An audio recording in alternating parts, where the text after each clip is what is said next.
Hello everyone. Today we will be calculating rate law and rate constants for an experiment. Okay, so first we are asked to find the rate law of the experiment. We can achieve this by taking two trials and holding one molarity constant to observe the power change of its fellow reactant. Therefore, taking trials 1 and 2 and holding the molarity of S2O8 constant, we observe the molarity change of iodide. So if we take trials 1 and 2 and 0.04 of S2O8, we're going to do 0.08 of iodine divided by 0.04 from trial 2. That's a change by a factor of 2. Okay, so similarly, we notice that the initial rate changes by a factor of 2 as well, going from 12.5 times 10 to the negative 6 to 6.25 times 10 to the negative 6. So let's just write that out.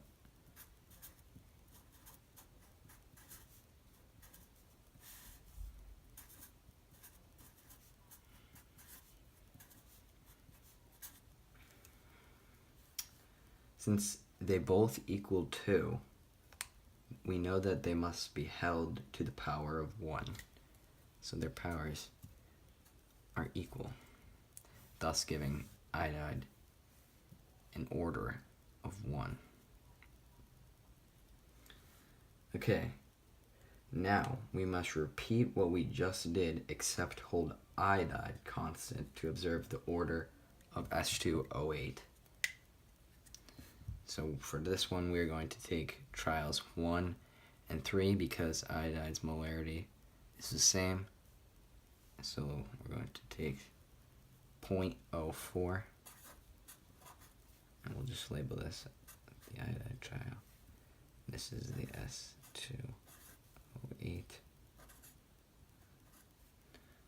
So we're going to take 0.04 divided by 0.02 equals 2.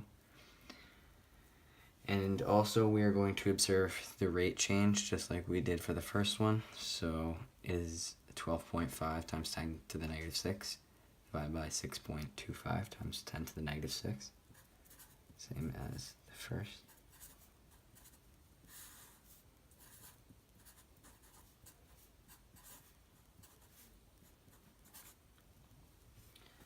Therefore, because they both equal 2, they both have a power of 1, same as iodide, and thus S2O8 is to the first order.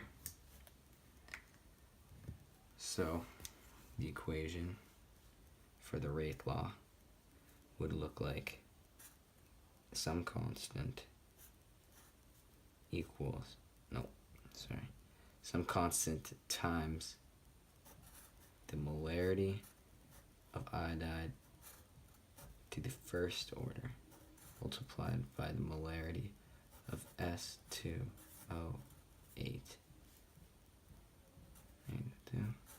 to the first order.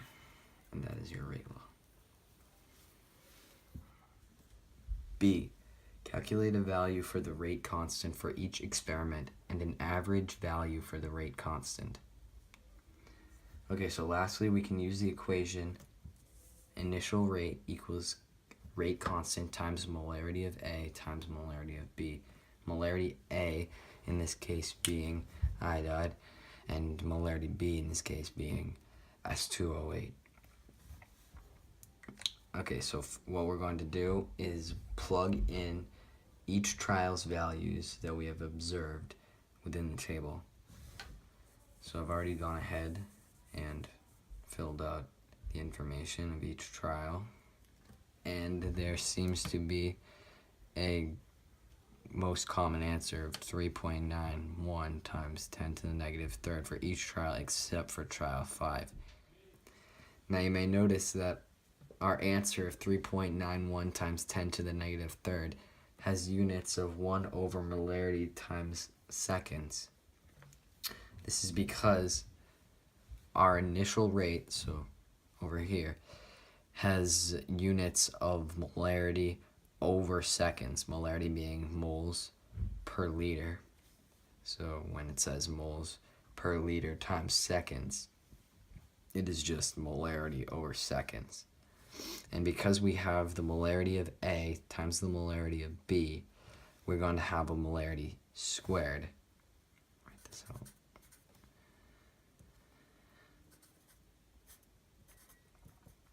And in order to get our product of molarity over seconds, we must cancel out one of those molarities and multiply it by seconds in the denominator.